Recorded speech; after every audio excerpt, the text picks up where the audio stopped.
Stop scrolling. If you think you know all the tips for pickleball, you're about to be proven wrong. Today I'm dropping 9 game-changing pickleball secrets that almost no one talks about. But pros and rising stars are quietly using them to dominate. And yes, every one of them is backed by data, physics, or pro insight. By the end, your opponents will wonder what changed overnight. Let's dive in. Tip number 1, and this one shattered my own game when I learned it. Tip 1. Master the optimal third shot drop envelope. Not just drop it low. Everyone says, hit a third shot drop. But how low? How fast? At what angle?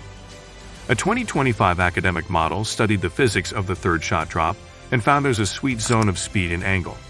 For down-the-line drops, initial speed between 10.9 meter per second to 13.0 meter per second, and angle between 15.5 to 22.5. For cross-court drops, speed between 13.3 meter per second to 16.0 meter per second, and angle between 12.5 to 18.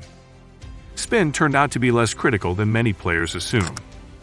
What that means, don't just drop it softly. Practice within those ranges. Use a radar gun if possible, or video your drop and measure speed, angle roughly. If your drop is slower, it'll pop faster, it'll sail or bounce too much. Once you've hit consistent drops in that envelope, your transition to the net becomes almost automatic. Tip 2. Use a micro reset, not a full reset, when attacked. Most coaches teach, when your opponent speeds up on you, reset, by a soft shot to the kitchen to neutralize the attack. But blindly resetting can be passive. A smarter move is the micro reset, a shot that's softer than an attack but more aggressive than a full reset. In practice, when you're attacked, instead of going all the way back or ultra soft, play a controlled soft pat with slight pace, just enough to force your opponent off balance.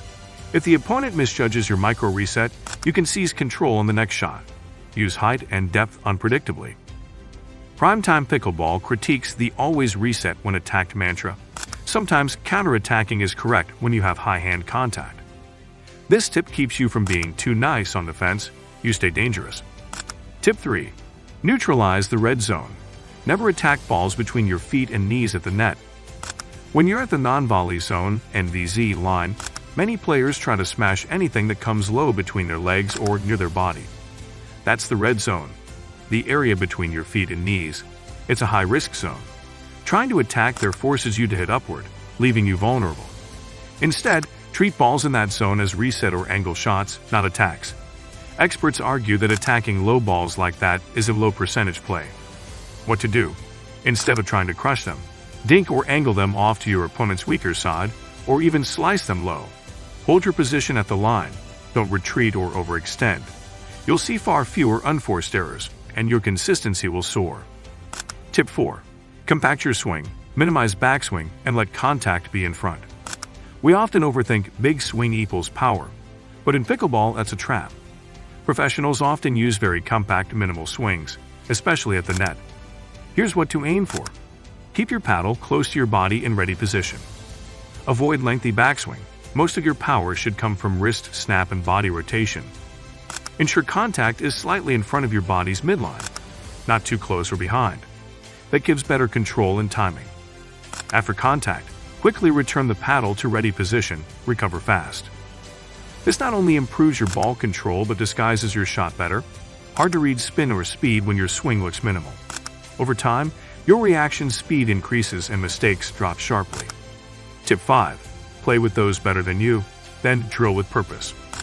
One of the fastest ways to improve is to play up, challenge yourself. But simply losing to better players is not enough. Combine that with intentional drilling. From high-five pickleball, when you play stronger players, they expose the holes in your game, but only if you take note. After matches, analyze which specific shots got you punished. Third shot, soft balls, overheads, dinks, etc. Then in drilling sessions, focus only on those weak zones with high volume, with variability, to mimic match pressure. Over weeks, you'll notice your weakness shrinking faster than playing equals or below. For instance, if you struggle with cross-court drops, do 100 in a row aiming for the sweet angle plus speed envelope from tip 1, then practice playing under pressure with random feeds. Tip 6. Don't blindly follow, middle solves the riddle. Use combination shot patterns. Hit the middle is a classic phrase in racket sports. funnel both opponents' vulnerabilities by playing between them. But top coaches warn, blindly hitting the middle won't win against smart opponents. Instead, build combination shots. Start with a wide-angle dink or drive. Next shot, hit the opposite corner or middle. Add a disguised drop or soft shot. Use pace change or a spin swing randomly to mix them up. The idea: use the middle option as a tool, not your default. If you always hit the middle, your opponents will anticipate and jam you. Vary your pattern, shift their position, and then exploit the gap at the middle when it opens. Tip 7. Control the non-volley zone, NVZ line, but know when to back off. The NVZ line is the battlefield. Whoever holds it often dictates the point. Conventional wisdom says never back off the NVZ. But nuance is key. Sometimes backing off is strategic.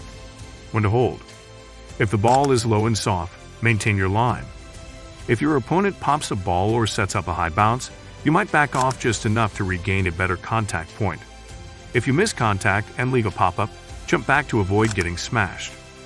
The rule: stay at the line, unless staying puts you at major disadvantage. Being flexible gives you better defense and lets you re-engage smarter. Tip 8.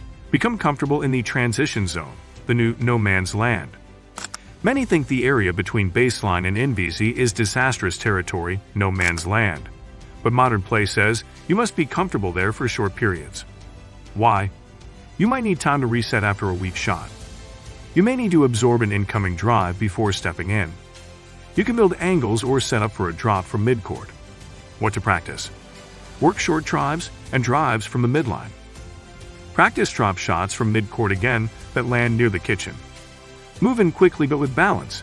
Do not rush transitions without setting your feet. If you force yourself to only reside at the line or back at baseline, you lose a big portion of nuance and strategy. Tip 9. Train your reaction threshold, the fine line between attack and block. High-level players practice not just fixed shots but decision thresholds: when to block, when to speed up, when to slice or reset. This reaction zone training is underrated among average players. Here's how to train it. Random feed drills. Your coach or training partner hits random shots, fast, slow, pop, angle. You must instantly decide, within 0.2 to 0.3 seconds, how to respond, block, attack, reset. Mirror ball drills.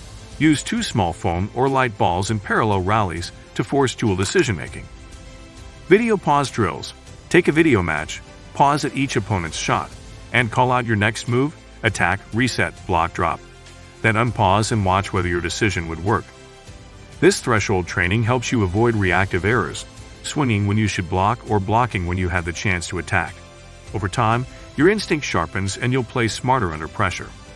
You now have 9 covered, game-changing tips that most players never hear about. If you add just half of these into your practice next week, I promise, your consistency, decision-making, and control will skyrocket. Don't expect to master all 9 in a day, but pick 2 to 3 and build from there. If you do that for a month, you'll shock your opponents. If you like this, smash that like button, subscribe, and leave a comment. Which tip surprised you most? I'll pick one commenter and show behind-the-scenes training footage using all 9 tips in one mini session. Also, drop your pickleball rating or pain point. I'll make more videos tailored to your level. See you in the next rally.